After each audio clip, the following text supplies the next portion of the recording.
Welcome to React Native tutorial और ये है पार्ट 10 जिसमें हम देखने वाले बेसिक कंट्रोल्स और प्रीवियस था पार्ट 9 जिसमें हमने देखा था रिएक्ट नेटिव के कंट्रोल्स। तो चलिए बढ़ते हैं कोडिंग की तरफ और देखते हैं कि हम कौन से कंट्रोल्स को बेसिकली यूज़ कर सकते हैं। तो यहाँ पे जो हमारा प्रीवियस कोड था कि जिसमें हमने एक हेलो वर्ल्ड का प्रोग्राम भी पहले किया हुआ था और यहाँ पे मेरे पास है दिस इज़ लेबल और वो एक ये प्रीवियस वाला कोड है हमारा। तो सबसे पहले हमें ये समझना है कि व्यू क्या है। तो व्यू एक्चुअली क्या है कि जब आपको मल्टीपल चिल्ड्रन रिटर्न करवाने हैं, जैसे कि व्यू के अंदर ये टेक्स्ट है तो टेक्स्ट का मतलब ये एक चिल्ड्रन है।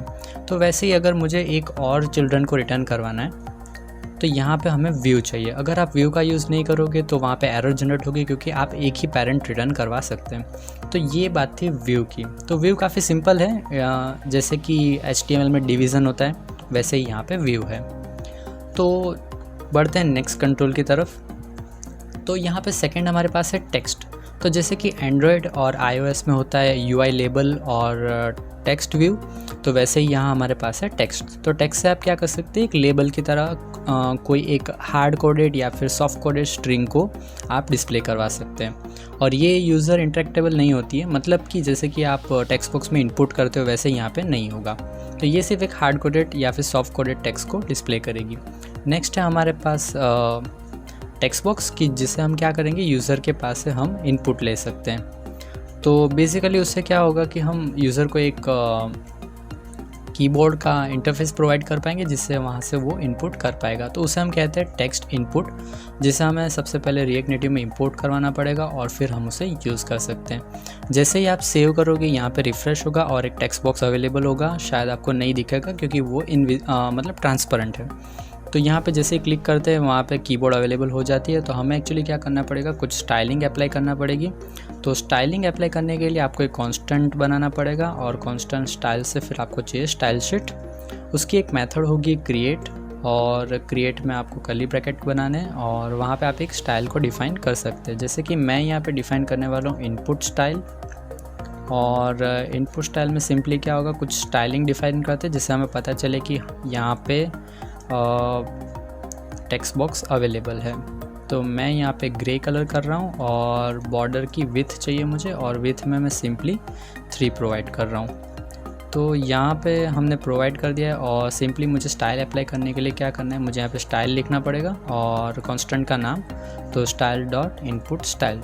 तो जैसे हम सेव करेंगे हमें यहाँ पे एक टेक्स्ट बॉक्स अवेलेबल दिखेगा क्योंकि अब हमने उसको बॉर्डर प्रोवाइड कर दिया। तो जैसे आप यहाँ पे कुछ भी लिखोगे तो वो यहाँ पे अपीयर होगा, और आप उसे कंसल भी करवा सकते हैं। जैसे कि ऑन टेक्स्ट चेंज करके एक इवेंट है, चेंज टेक्स्ट। तो वहाँ पे क्या होगा कि आप जो भी यहाँ वहाँ पे टेक्स्ट लिखा होगा उसे कैप्चर कर सकते हैं और उसे कंसल करवा के चेक कर सकते हैं। तो यहाँ पे हमें console.log यूज़ करना है। तो यहाँ पे मैंने टेक्स्ट लिया हुआ है और मुझे एक्चुअली इसे फॉर्मेट करना पड़ेगा।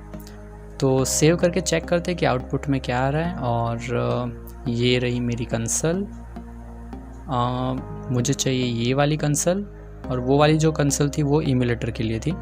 तो मैं सिंपली यहाँ पे कुछ टाइप करने की ट्राई करता हूँ। तो जैसे मैं यहाँ पे टाइप करूँगा कुछ भी, जैसे कि मैं यहाँ पे मेरा नाम टाइप कर रहा हूँ और आप देख सकते हैं कि वो यहाँ पे टाइप हो रहा है। मैंने ऑन चेंज टेक्स्ट पे रखा है। तो बेसिकली उसका मीनिंग क्या होगा कि जैसे एक एक कैरेक्टर टाइप होगा वो टाइप होगा। तो वैसे आप इवेंट भी यूज़ कर सकते हैं।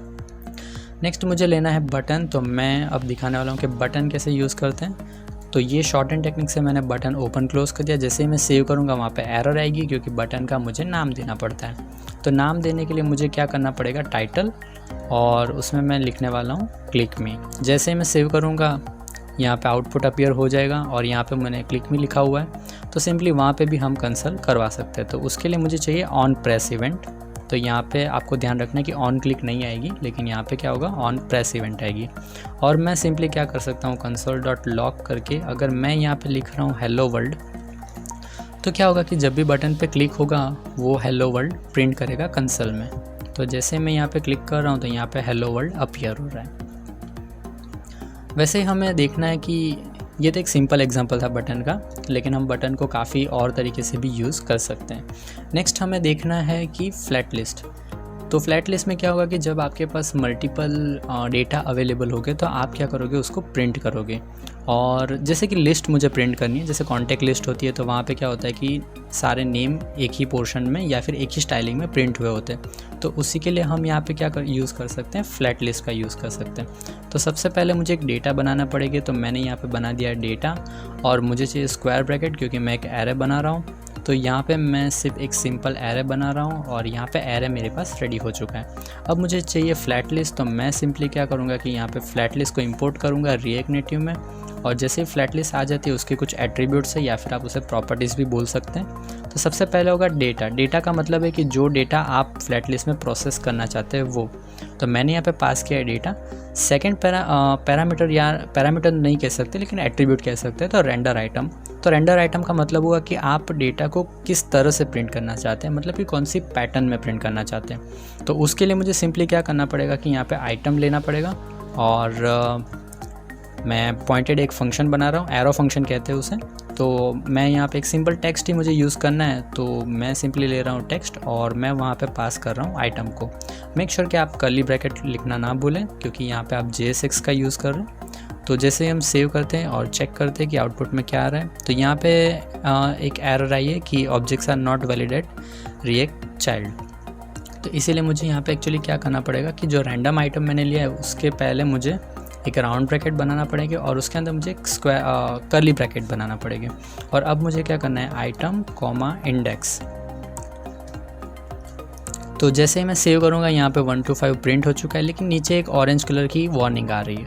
वार्निंग इसलिए आ रही है क्योंकि यहाँ पे हमें क्या करना है कि ये जो टेक्स्ट लिखा है वो उसे हम यूनिकली आइडेंटिफाई कैसे कर पाएंगे। तो इसीलिए मैंने यहाँ पे इंडेक्स लिया होता है। इंडेक्स का मतलब क्या होता है कि जैसे ये 0 प्रिंट हो, ये 1 अगर प्रिंट हो रहा है तो इसकी 0 इंडेक्स है, तो वो अपने आप ही यहाँ पे गेट होगी। तो उसी तरह से हम क्या कर सकते हैं कि यहाँ पे हम की प्रोवाइड कर सकते हैं, क्योंकि आप एरर अगर पढ़ोगे तो वहाँ पे वही लिखा हुआ है कि आपको आईडी या फिर की प्रोवाइड करनी है। और मेक श्योर कि आप भी इस चीज़ों का ध्यान रखें। तो जैसे ही मैंने रिफ्रेश किया आप यहाँ पे देखोगे कि वो एरर अब जा चुकी है और यहाँ से भी आप डिसमिस कर सकते हैं। तो सिंपली मैंने ये प्रिंट करके चेक कर लिया, तो ये होगी फ्लैट लिस्ट। इसके अलावा आप एक्टिविटी इंडिकेटर का भी यूज़ कर सकते हैं। और एक्टिविटी इंडिकेटर का सिंपली मीनिंग होता है कि लोडर, मतलब कि जो आपका लोडिंग एनिमेशन होता है वो आप यूज़ कर सकते हैं। तो यहाँ पे मैंने लिया है एक्टिविटी इंडिकेटर और जैसे मैं उसको सेव करूँगा वहाँ पे हमें एक लोडर दिख रहा है। तो इस तरह से आप एक लोडिंग एनिमेशन भी यूज़र को प्रोवाइड कर सकते हैं। तो ये काफ़ी बेसिक कंट्रोल्स थे। तो आई होप सो कि आपको समझ आया होगा कि आप कैसे कंट्रोल्स को यूज़ कर सकते हैं। इस वीडियो में बस इतना ही। इसके अलावा भी काफ़ी सारे कंट्रोल्स अवेलेबल है, तो बेसिकली आप उनको भी देख सकते हैं और उनकी डिफरेंट प्रॉपर्टीज़ भी अवेलेबल है। तो मेक श्योर कि आप चैनल को सब्सक्राइब करना ना भूलें और चलिए मिलते हैं नेक्स्ट वीडियो में।